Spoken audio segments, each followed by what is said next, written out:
Chapter 14. Flicker of Hope. Reinforced by the presence of aces, the Pegasi returned to claim the city in the clouds. But in this war, not everything is as it seems.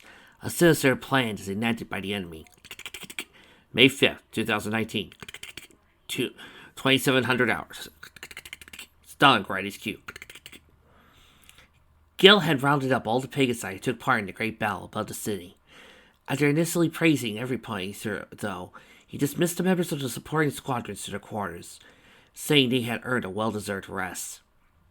He welcomed those words with great enthusiasm.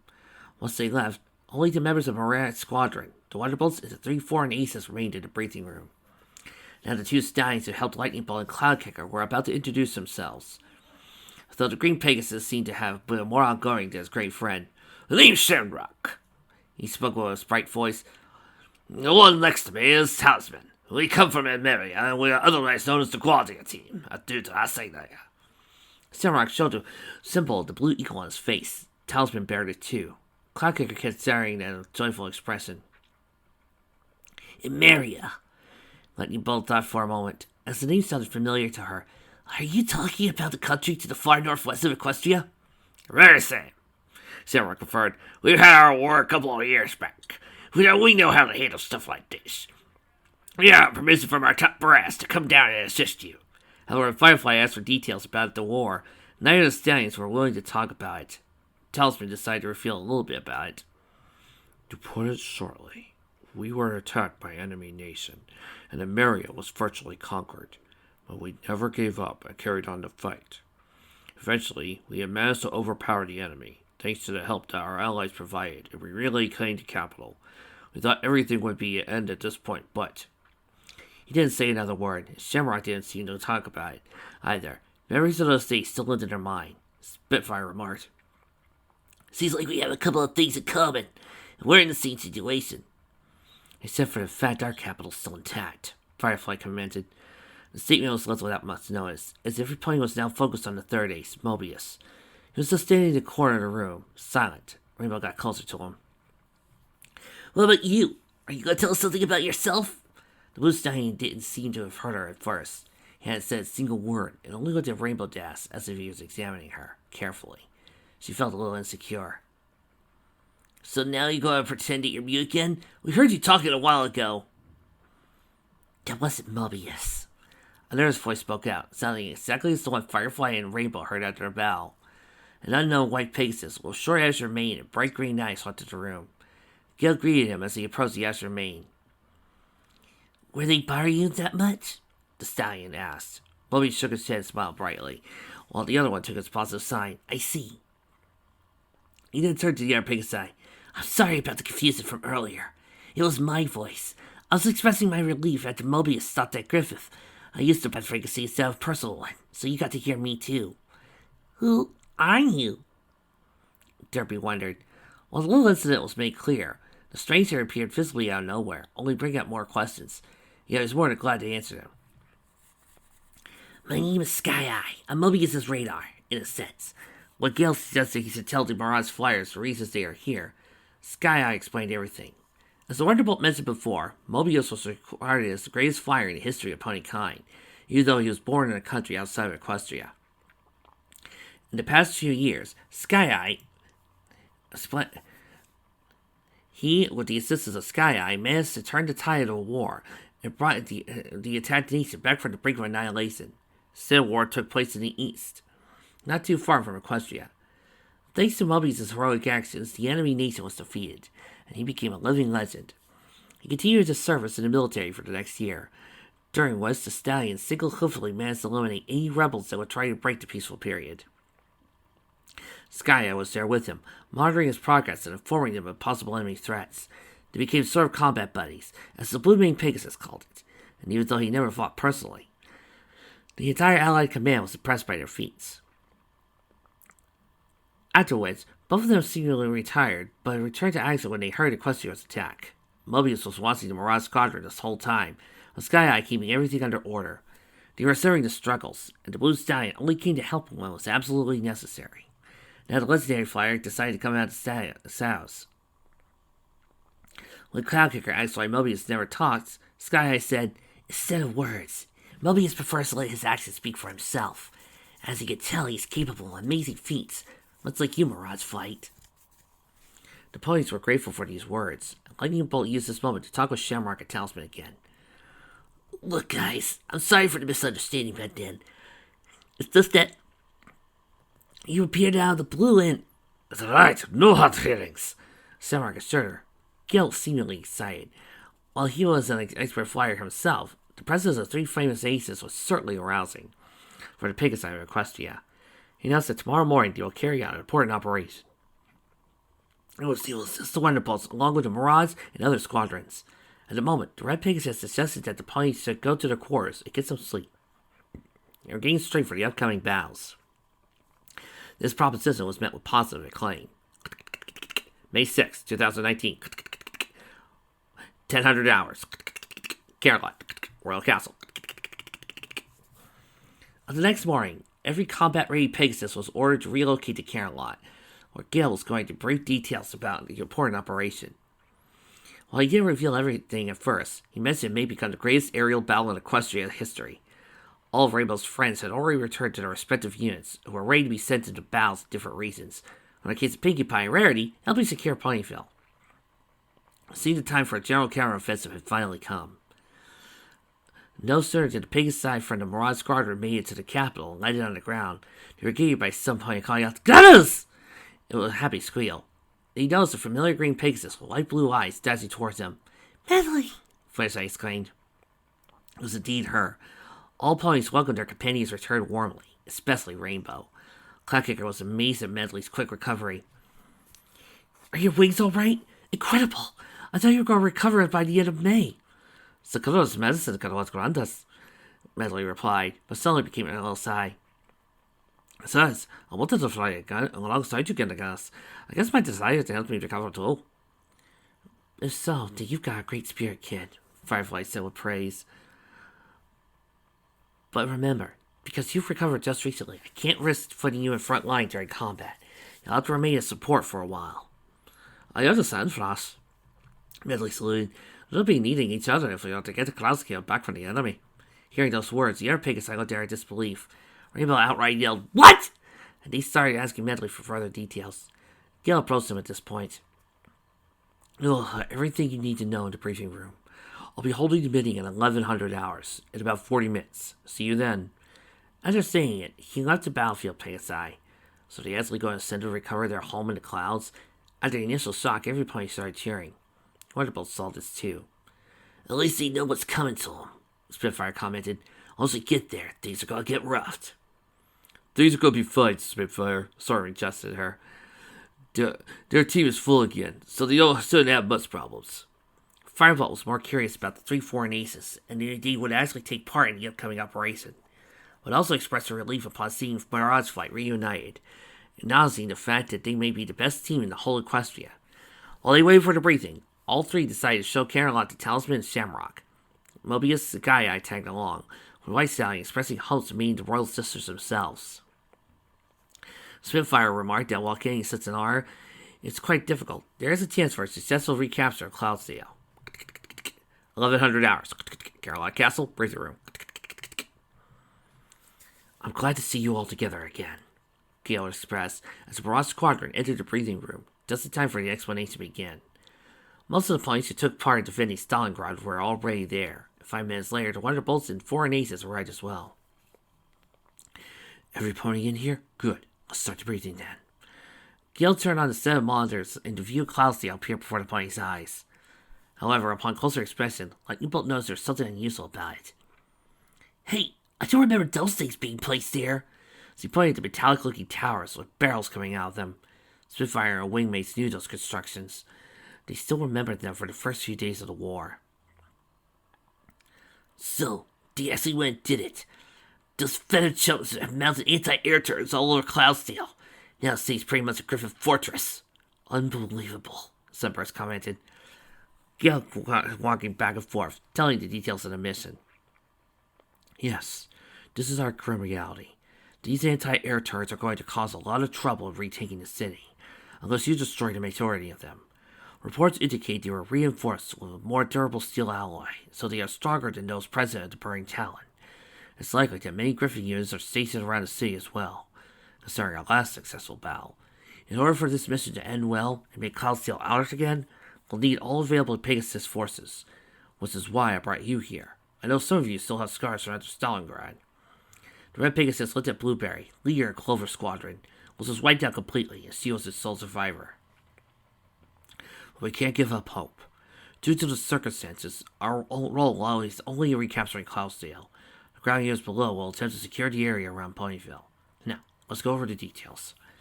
Gale changed the screen, which was now showing the detailed map of the Cloud City.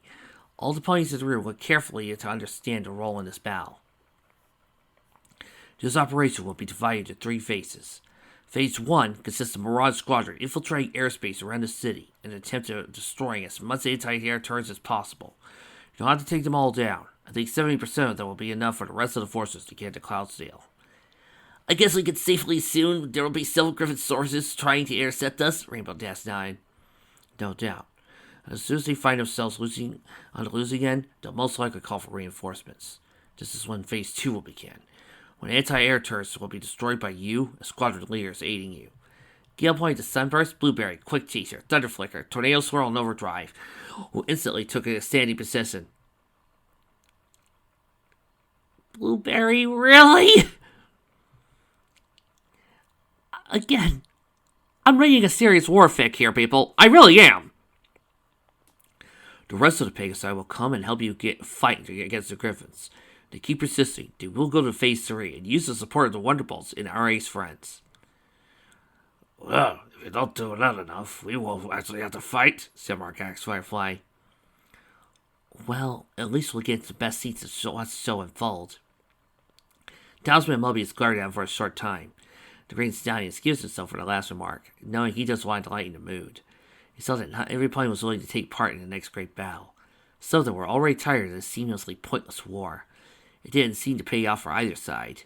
No pony knew the true reason behind the whole conflict, but it appeared to be turning into a meaningless loss of life every day. Regardless, Gale continued, if we manage to drive the Griffins away from Cloudsdale, we'll reestablish our air superiority and have a chance to bring the war to the end. That's why I ask all of you to give your best. Don't worry, said Rainbow Dash. I've waited a long time to get the city back. We can't forget it's home of all Pegasi. It's a matter of honor, at least to me.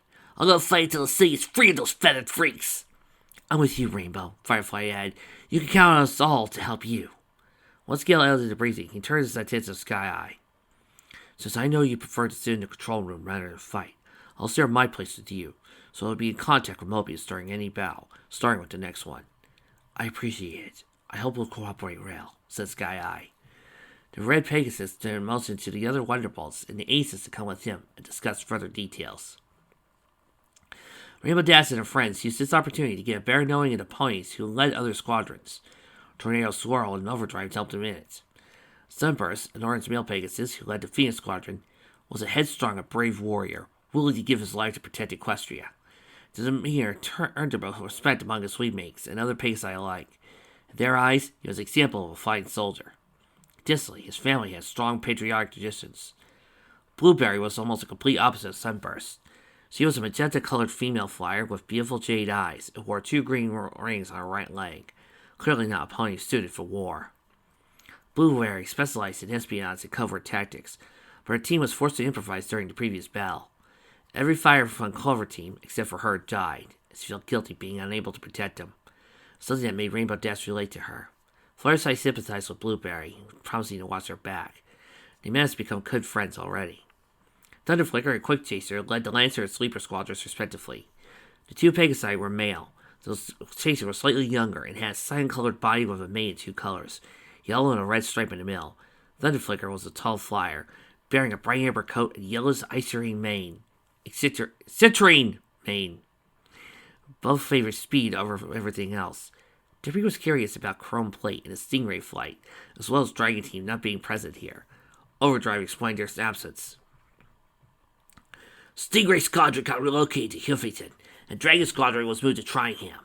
These cities are still under Griffin control, despite Applejack's attempt at recovering the lair after Burning Talon went down. Our enemies have got a little overconfident after the Battle of Pointville, it seems. We used that to our advantage. Firefly agreed. Several cities would be reclaimed by the ponies at the same time, put their phones on edge. So you now certainly will be readying themselves for flight, back to Cloudsdale. We appreciate your assistance. Don't be troubled by the turrets. We'll take care of them. You just provide us with hollers about incoming enemies. We'll do so in a jiffy, Thunderflicker spoke with confidence.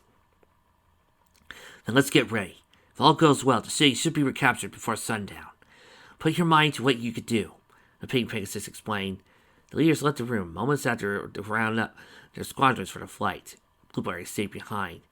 She didn't have any pony to command and didn't seem to be willing to fight. Maybe I should stay here. I won't be much of help. I'm all alone.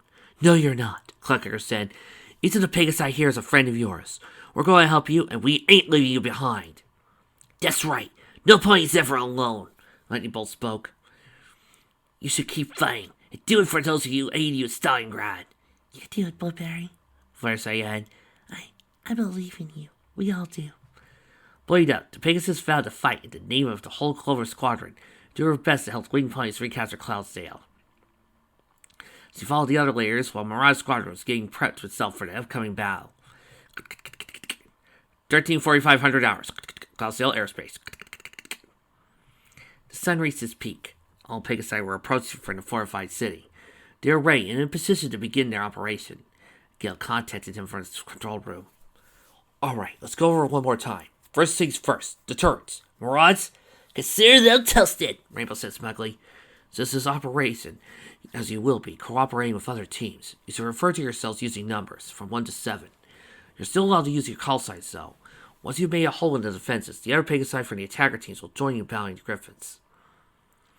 The outcome of this battle may be decisive. Are you all ready? All leaders, radios! Quick Chaser, Sleeper 1, ready for action! Sunburst, Phoenix 1, let me at 'em. Thunder Flicker, Lantern 1, breathe you loud and clear. Blueberry, Clover 1, do my best. Tornado Swirl, Burner 1, everything's A-OK. Overdrive, Racer 1, let's dash to the finishing line. Firefly, Mirage 1, everyone's persistent. Talisman, Garuda 1, we'll watch your backs. Mobius 1, on standby. Everyone turned to Mobius. Oh, I'm so sorry. Let me do this right. Mobius 1, on standby! Everyone turned to Mobius, briefly hearing the booming voice, but that was the Sky Eye, announcing to his own radio. Mobius was alone. He could make up for the entire squadron. What do you need to go to? You're so just like us, mentally chuckled, but became serious again after the checkup was finished. Oh, it's starting again, folks. Mighty Wings. On full volume. Gale wished them all good luck, gave permission for Mirage Flyers to begin the raid. Right before they descended upon the first set of turrets, Cloudkicker thought of something. You know, it's kind of ironic. We have to raid Cloudsdale to liberate it. Yeah, and something tells me this won't be the last time we'll have to resort to such actions.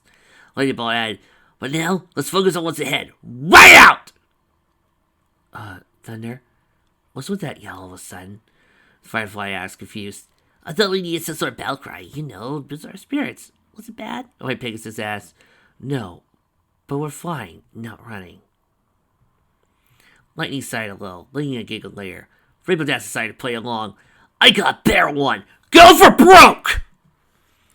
Others looked at her as she laughed. Mentally, Cloudkicker still thought the old battle cry was bear. Once they reminded the other Pegasi how it sounded, Firefly turned them towards the turrets. Alright, girls, time to dive into the fireworks! May the sun and moon shine upon us! All 7 flyers descended at a high speed.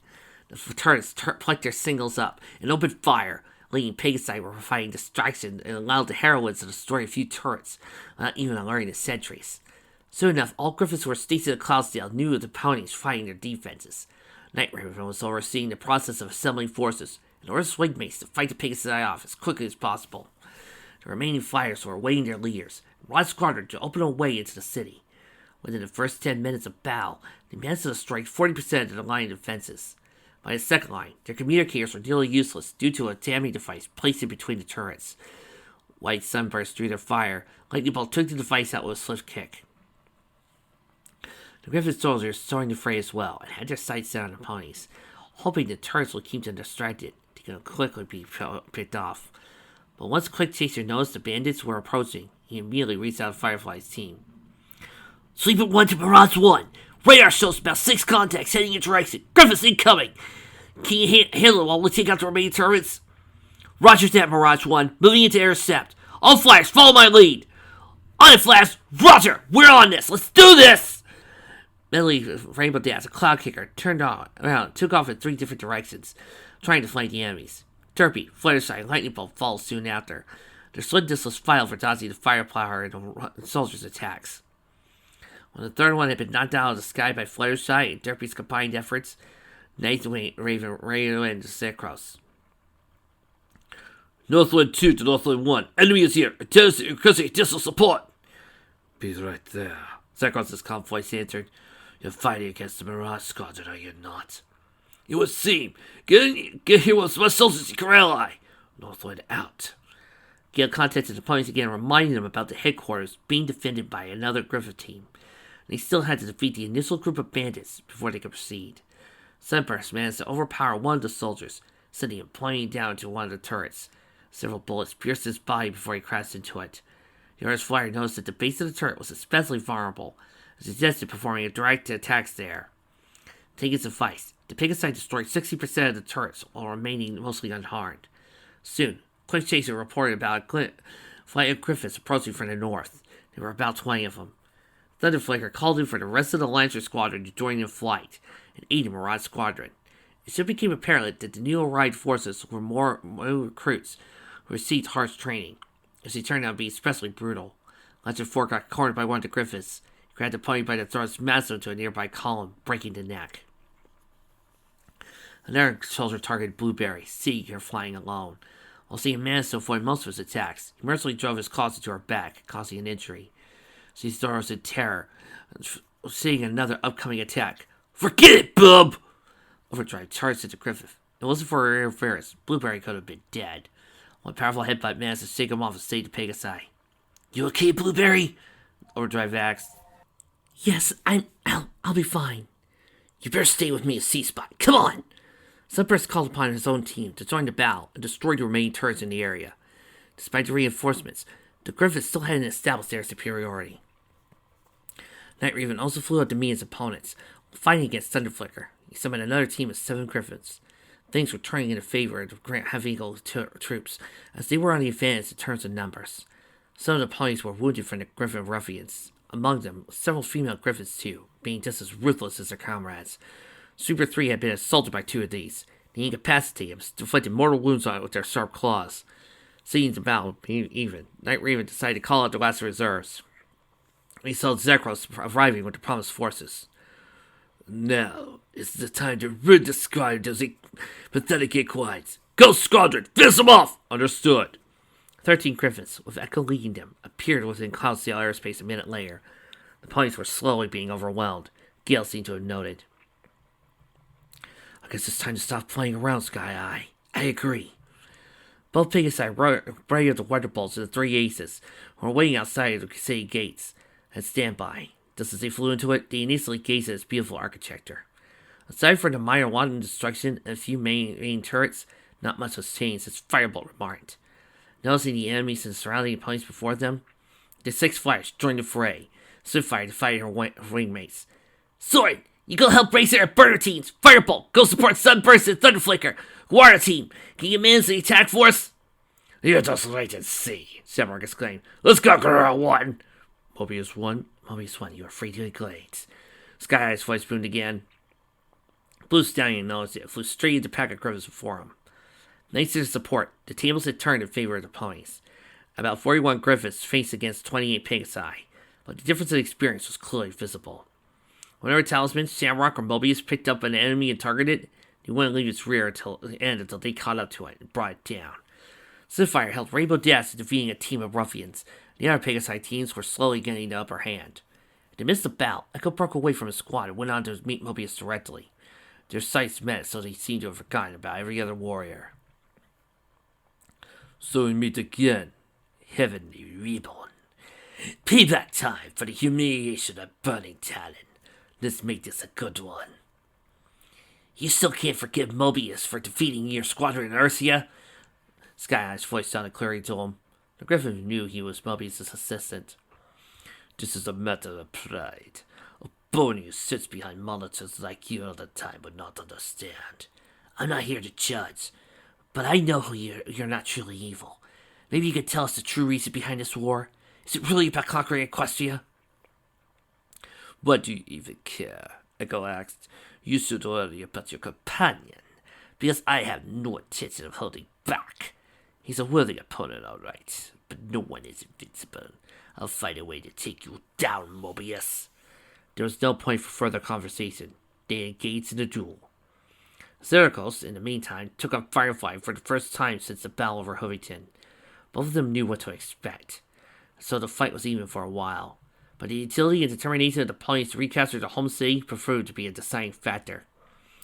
Even despite the brutality of their opponents, as the ponies witnessed the two ruffians finally killing Bernard Ford by breaking his spine with powerful beak attacks, the Griffins were suffering from fatigue.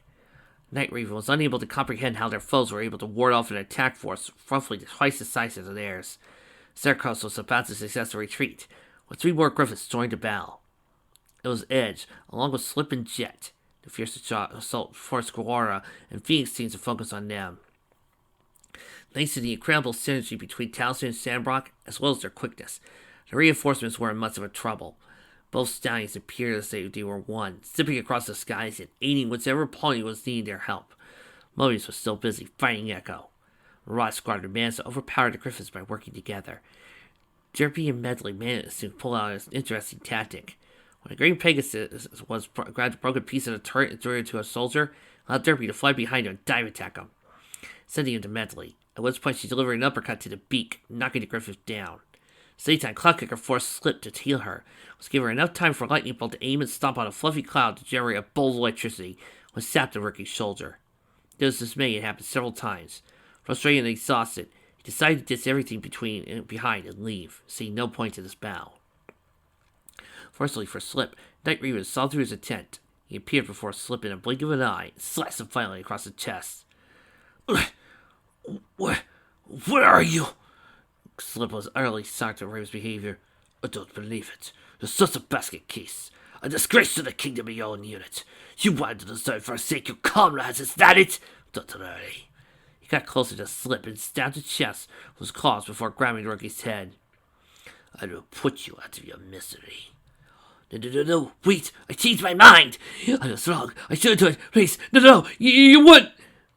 Despite Slip's desperate struggle, Night Raven snapped his neck and ended his life. Echo saw his comrade falling down. Those one too! What the hell do you think you're doing? He yelled. I made you a favor of executing the traitor. He was no use to your team anyway. Night Raven solved himself. Echo was still furious, but he couldn't interfere due to his fight with Mobius. The other ponies were shocked seeing Griffin attacking one of his own troops. Yet there was no time to dwell into this. Rainbow dashed in for a stunning action. Go take down the power units of the turrets. This will render her useless. Good idea, Rainbow. Butterfly, Dissy, cover her 6! Firefly ordered.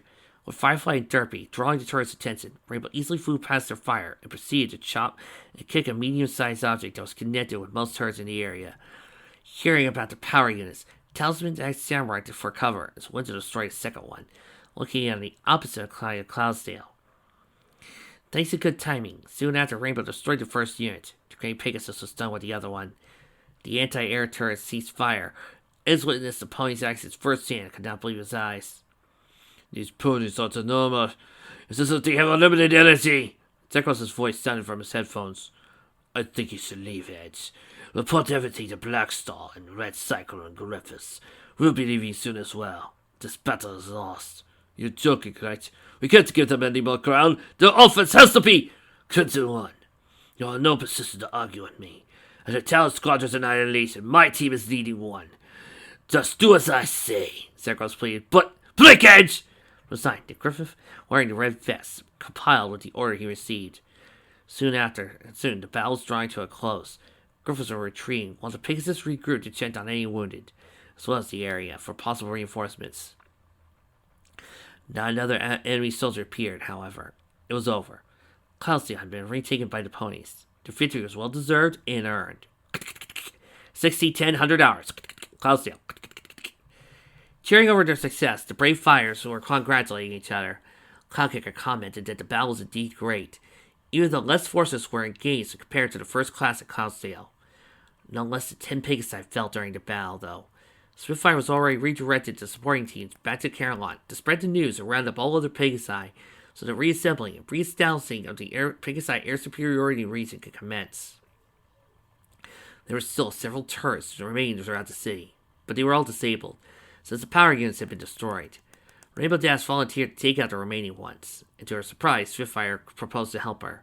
When asked why by Firebolt, the fire mayor replied, "Together with Rainbow, we'll clear this place just as soon as you get back to Caroline. The Pegasi will be our company much easier without those steel contraptions littering the alleys and buildings. Is that right with you, Rainbow?" The blue Pegasus was utterly surprised by the declaration, but quickly snapped out of it, and agreed wholeheartedly. She barely restrained herself from jumping into the air screaming with joy, though. Firefly agreed to the proposition, especially since many flyers got hurt during the battle, required quick treatment before they could fly again. Most injuries and wounds weren't serious, but precaution was always appreciated. A few minutes later, only Spitfire and Rainbow Dash stayed behind and were about to start cleaning the city off those last few turrets. There were some things bothering the Rainbow main Pegasus, however. "They could just radio Gale and tell him to pass the message. Why does the sun change?" "I didn't want to tell you to worry you, but recently we've been experiencing heavy radio interference in Caroline's vicinity," said Spitfire. "It's probably due to electromagnetic pulses. Nothing our specialists can't pass by, though," she added quickly.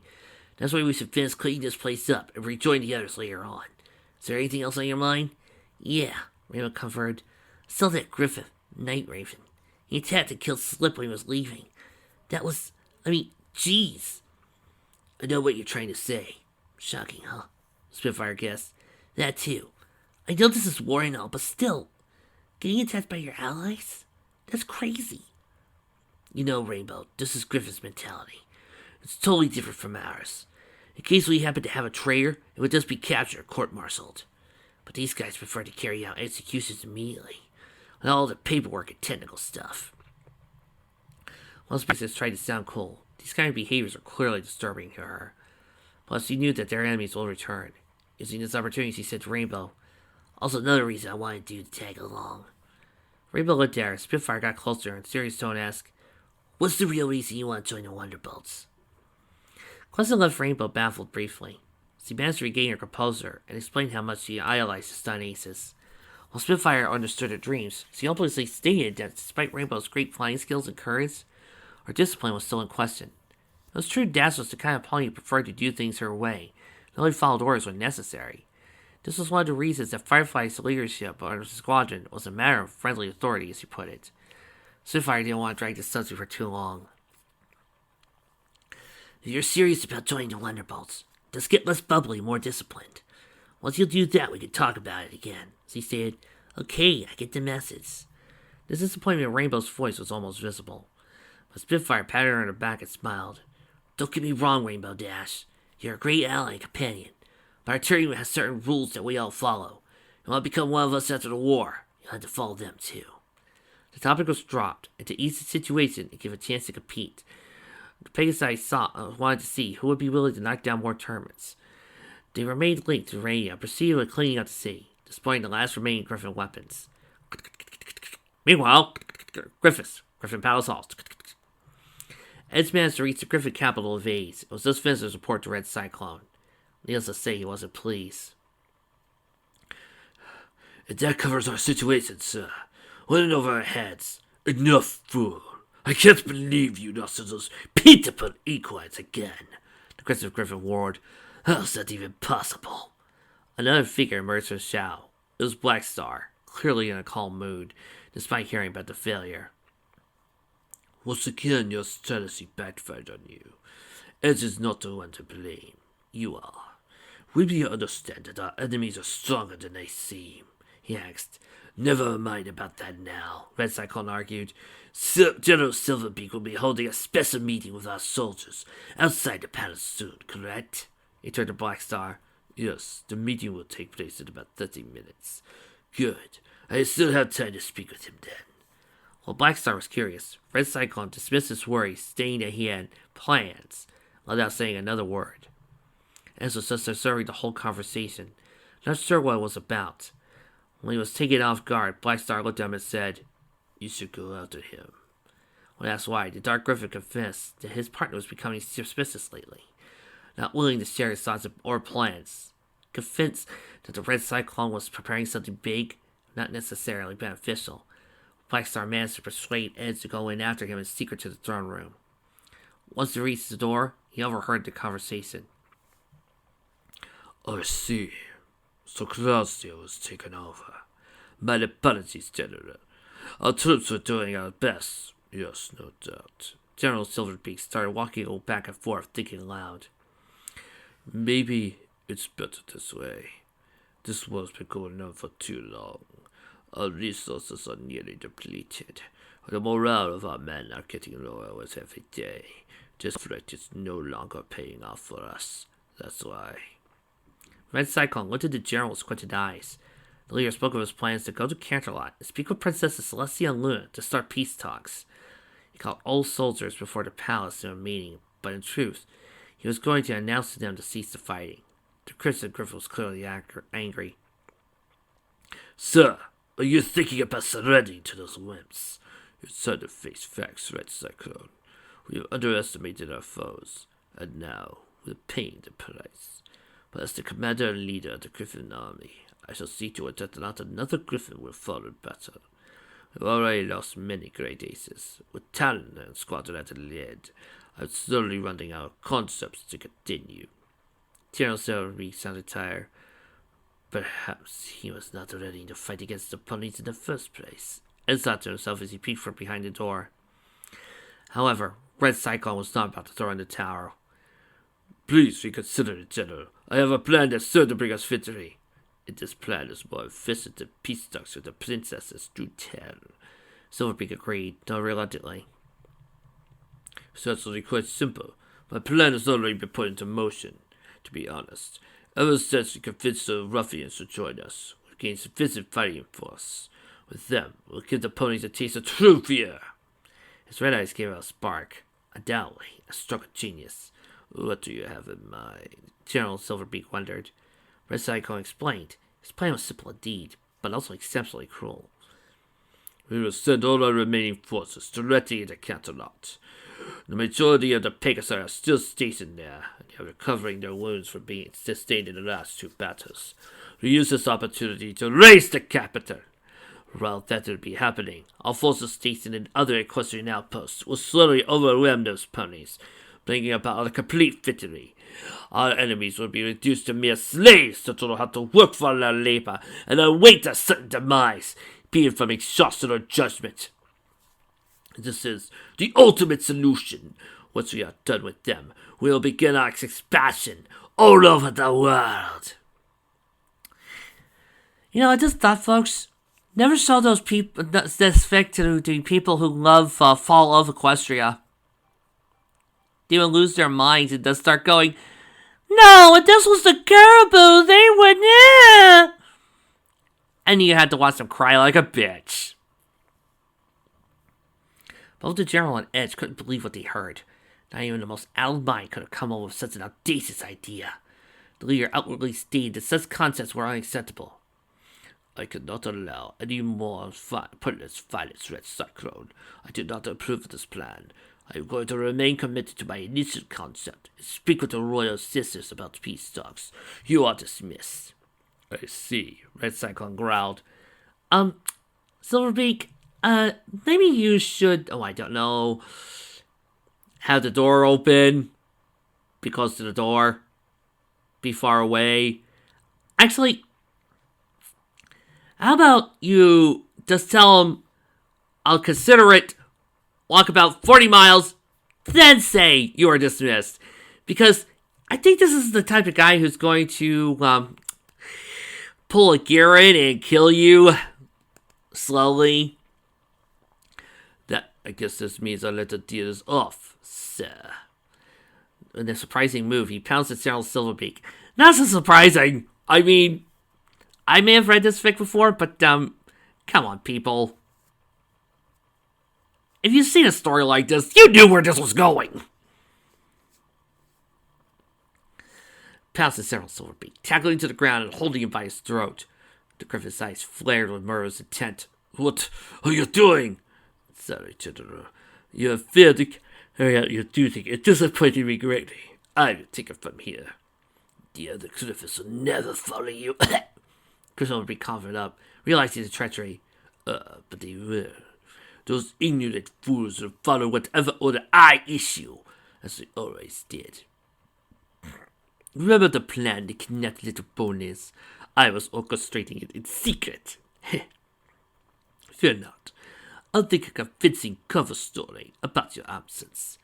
Looking at the one he used to herald as a great leader, Red Cyclone pinned Silverbeak against the wall and brutally stabbed him in the chest with his claw. Escat silently.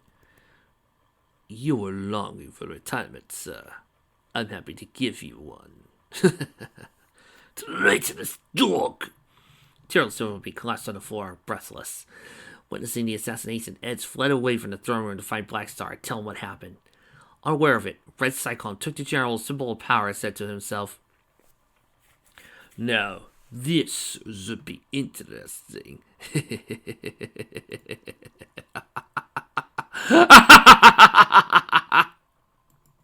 Yeah, why do I have a feeling that his speech is going to be like this? In the face of a formidable enemy, we must never forget what Equestria has done to our people. By focusing our anger and sorrow, we are finding a position where victory is within our grasp.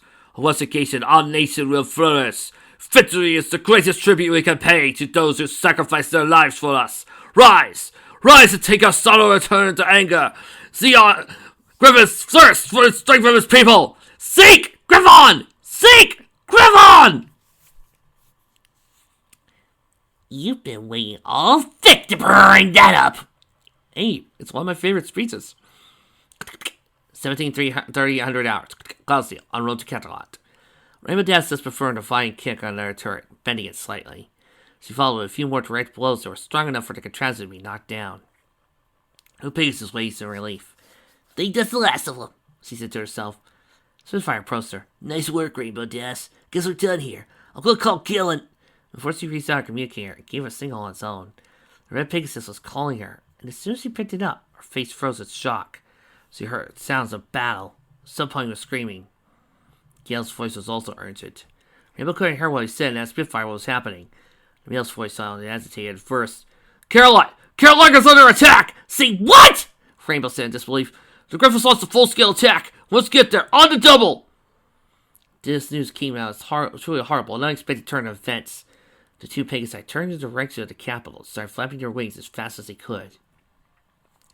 Both kept their radios online and tried to stay in contact with their teammates, but the interference in the signal was getting bigger, and the closer they were getting to Carolot, the more dire the situation seemed to appear. About halfway, Rainbow asked Medley for status, but before she could report anything coherent, she was assaulted by two Griffins, and her loud shriek was the last thing Rainbow heard from the Green Pegasus. Spitfire picked up the speed, and Rainbow Dash followed. As they approached the capital, you know smoke rising from the city area. Oh, hey, no, this is not happening, Rainbow exclaimed angrily. Spitfire tried to reach Soren and Firebolt, hoping to get some grasp on the situation. Unfortunately, the signal got cut off, and the blue stallion was hit from behind. It appeared that the ponies were being pushed back by relentless attacks. So the Griffith interceptors appeared on Rainbow's radar. Spitfire told her to ignore them and just keep flying.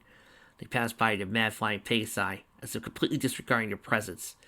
Finally, fatigued and tired, Rainbow and Spitfire arrived at Carolot, stunned by the horrifying things they see. There were fires everywhere. Ponies were running around screaming, terrified beyond belief. Even in their darkest nightmares, they never saw so much destruction. In the midst of chaos, Griffiths kept slipping down on them, hoping to add one more victim for the surprised defenders to look after.